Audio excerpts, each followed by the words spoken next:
അടുത്തൊരു ക്വസ്റ്റ്യൻ നമ്മളുടെ കോമ്പൗണ്ടിങ് എങ്ങനെയാണ് വർക്ക് ചെയ്യുന്നത് എന്നുള്ളതാണ്. ഇപ്പം നമ്മൾ കഴിഞ്ഞ ഒരു ചോദ്യത്തിൽ ചോദിച്ചതാണ്, ഇപ്പോൾ ഒരു 50 ലക്ഷം ഇട്ട ആൾക്ക് ഒരു 14-15%, ഒരു 5 വർഷം കിട്ടിയാൽ അയാൾക്ക് കിട്ടുന്നൊരു എമൗണ്ട് വളരെ ചെറുതായിരിക്കും അല്ലേ? പക്ഷേ ഇതൊരു 10 വർഷമോ ഒരു 15 വർഷമോ പോകുമ്പോഴാണ് അവിടെ കോമ്പൗണ്ടിങ് എഫക്റ്റ് ആകുന്നത്. അപ്പം നമ്മൾ ഇങ്ങനെ ഒരു ഫിഗർ ഇങ്ങനെ നമ്മൾ വീഡിയോയിലൂടെ പറയുമ്പോൾ ആൾക്കാർക്ക് ഇത് വിശ്വസിക്കാൻ ഭയങ്കര ബുദ്ധിമുട്ടാണ്.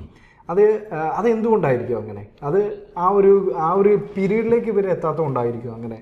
നമുക്ക് ആദ്യം മനസ്സിലാക്കേണ്ട ഒരു കാര്യം, സാധാരണ രീതിയിൽ നമ്മൾ 2 രീതിയിലാണ് നമ്മൾ ഈ ഇൻട്രസ്റ്റ് എല്ലാം കണക്കൂട്ടുന്നത്. ഒന്നെന്ന് പറഞ്ഞാൽ സിമ്പിൾ ഇൻട്രസ്റ്റ് മെത്തേഡ്, രണ്ടാമത്തേതെന്ന് പറഞ്ഞാൽ കോമ്പൗണ്ടിങ് ഇൻട്രസ്റ്റ്.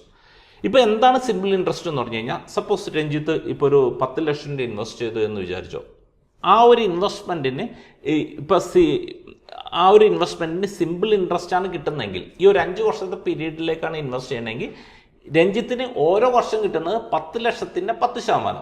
അതായത് ഇപ്പോൾ 1 ലക്ഷം രൂപ വെച്ച് ഈ 5 വർഷം കിട്ടും. അതായത് ഈ 5 വർഷം കൊണ്ട് രഞ്ജിത്തിൻ്റെ ഈ ഇൻവെസ്റ്റ്മെൻറ്റ് ഇപ്പോൾ 10 ലക്ഷം എന്നുള്ളത് 15 ലക്ഷം രൂപയായിട്ട് മാറും. അതായത് ഓരോ വർഷം ഇപ്പോൾ ഇന്ന് ഇൻവെസ്റ്റ് ചെയ്തു 10 ലക്ഷം രൂപ, അതിൽ നിന്ന് 1 വർഷം കഴിഞ്ഞപ്പോൾ 1 ലക്ഷം രൂപ ഇൻട്രസ്റ്റ് ആഡ് ചെയ്തു. ആ ഇൻട്രസ്റ്റ് അതിലേക്ക് ആഡ് ചെയ്തു. പക്ഷേ അത് കഴിഞ്ഞിട്ട് കണക്ക് കൂട്ടാൻ പോകുന്നത് ഈ 10 ലക്ഷം രൂപയുടെ 10% തന്നെയായിരിക്കും. ഈ ഇൻട്രസ്റ്റ് കണക്ക് കൂട്ടില്ല. അതേസമയം കോമ്പൗണ്ട് ഇൻട്രസ്റ്റിങ്ങിൽ വരുന്നതെന്ന് പറഞ്ഞു കഴിഞ്ഞാൽ, ഇന്നിപ്പോൾ 10 ലക്ഷം രൂപ ഇൻവെസ്റ്റ് ചെയ്തു, 1 വർഷം കഴിഞ്ഞപ്പോൾ ആ 10 ലക്ഷം രൂപ 10% ഗ്രോ ചെയ്തെന്ന് പറഞ്ഞു കഴിഞ്ഞാൽ 1 ലക്ഷം രൂപ കൂടി ഇൻട്രസ്റ്റ് ആഡ് ചെയ്തു. അപ്പോൾ 10 ലക്ഷം രൂപ എന്നുള്ളത് 11 ലക്ഷം രൂപയായി. അപ്പോൾ അടുത്ത വർഷം കണക്കൂട്ടുന്നത് ഈ 11 ലക്ഷം രൂപയുടെ 10%. അപ്പോൾ 1,10,000 രൂപയും കൂടി ഇൻട്രസ്റ്റ് ഇതിലേക്ക് ആഡ് ചെയ്യും. അപ്പോൾ കോമ്പൗണ്ട് ഇൻട്രസ്റ്റ് നമുക്ക് വളരെ എളുപ്പത്തിൽ കണക്കൂട്ടാൻ വേണ്ടി ഉള്ള ഒരു ഫോർമുല ഉണ്ട്.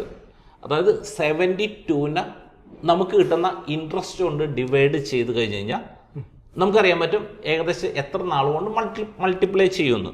അതായത് ഇപ്പോൾ ഒരു എക്സാമ്പിൾ പറഞ്ഞു കഴിഞ്ഞാൽ, ഇപ്പോൾ ഈ സിമ്പിൾ ഇൻട്രസ്റ്റ് പ്രകാരം ഇപ്പം നമ്മൾ നോക്കിക്കഴിഞ്ഞ് കഴിഞ്ഞാൽ ഈ 10 ലക്ഷം രൂപ 20 ലക്ഷം രൂപയായിട്ട് മാറണമെങ്കിൽ 10 വർഷം എടുക്കും. കാരണം ഓരോ വർഷം 1 ലക്ഷം രൂപ ഇൻട്രസ്റ്റ് ആഡ് ചെയ്യുന്നത്. അപ്പോൾ 10 വർഷം കൊണ്ടായിരിക്കും ഇത് ഇരട്ടിയാകുന്നത്. അതേസമയം കോമ്പൗണ്ട് ഇൻട്രസ്റ്റിലേക്ക് നോക്കിക്കഴിഞ്ഞ് കഴിഞ്ഞാൽ, ഞാൻ നേരത്തെ പറഞ്ഞ തിയറി പ്രകാരം 72 ഡിവൈഡഡ് ബൈ 10 എന്ന് പറഞ്ഞു കഴിഞ്ഞാൽ എത്ര? 7 വർഷം, ഏകദേശം 7.25 വർഷം കൊണ്ട് ഈ ഇൻവെസ്റ്റ്മെൻറ്റ് മൾട്ടിപ്ലൈ ചെയ്യും. അപ്പോൾ എനിക്ക് ഒരു 12% റിട്ടേൺ കിട്ടണമെങ്കിൽ എന്ത് സംഭവിക്കും? 72 ഡിവൈഡഡ് ബൈ 12 എന്ന് പറഞ്ഞു കഴിഞ്ഞാൽ 6 വർഷം കൊണ്ട് മൾട്ടിപ്ലൈ ചെയ്യും. എനിക്കൊരു 15% റിട്ടേൺ കിട്ടിക്കഴിഞ്ഞാൽ ഏകദേശം ഒരു 5 വർഷം കൊണ്ട് നമ്മുടെ ഇൻവെസ്റ്റ്മെൻറ്റ് മൾട്ടിപ്ലൈ ചെയ്യും. അപ്പോൾ കോമ്പൗണ്ടിങ് ഇൻട്രസ്റ്റ് എന്നുള്ളത് ഇപ്പം നോർമൽ സിറ്റുവേഷനിൽ മ്യൂച്വൽ ഫണ്ട് പോലെയുള്ള കാര്യങ്ങളിലെല്ലാം ഈ കോമ്പൗണ്ടിങ് ഇൻട്രസ്റ്റ് ആണ് കണക്കൂട്ടുന്നത്. ഇപ്പോൾ ഒരു ഫണ്ട് ഇപ്പോൾ കഴിഞ്ഞ 10 വർഷമായിട്ട് 15% അല്ലെങ്കിൽ 12% റിട്ടേൺ തന്നിട്ടുണ്ടെന്ന് പറഞ്ഞു കഴിഞ്ഞാൽ അത് കോമ്പൗണ്ടിങ് ഇൻട്രസ്റ്റിലാണ് കണക്കൂട്ടുന്നത്. അതുകൊണ്ടാണ് ഈ ഫണ്ടുകളുടെ എല്ലാം വാല്യുവേഷൻ വളരെ വലിയ രീതിയിൽ തന്നെ കൂടാനുള്ള ഏറ്റവും പ്രധാനപ്പെട്ട ഒരു കാരണം. ഈ 15 വർഷം ഇദ്ദേഹം ജോലി ചെയ്ത ഈ സാലറി മൊത്തം അദ്ദേഹത്തിന് തിരിച്ചെടുക്കാൻ പറ്റും. അടുത്ത 20 വർഷം കൊണ്ട് രഞ്ജിത്ത് അവിടെ ജോലി ചെയ്ത് കഴിഞ്ഞാൽ ടോട്ടൽ എത്ര സാലറി ആയിട്ട് ഏൺ ചെയ്യുന്നു ആ മുഴുവൻ തുകയും, അതായത് ഏകദേശം ഒരു 2.5 കോടി രൂപയും രഞ്ജിത്തിനെ സംബന്ധിച്ച് രഞ്ജിത്ത് മാറ്റുന്ന ഈ 25% തുക കൊണ്ട് 20 വർഷം കൊണ്ട് ക്രിയേറ്റ് ചെയ്യാൻ പറ്റും.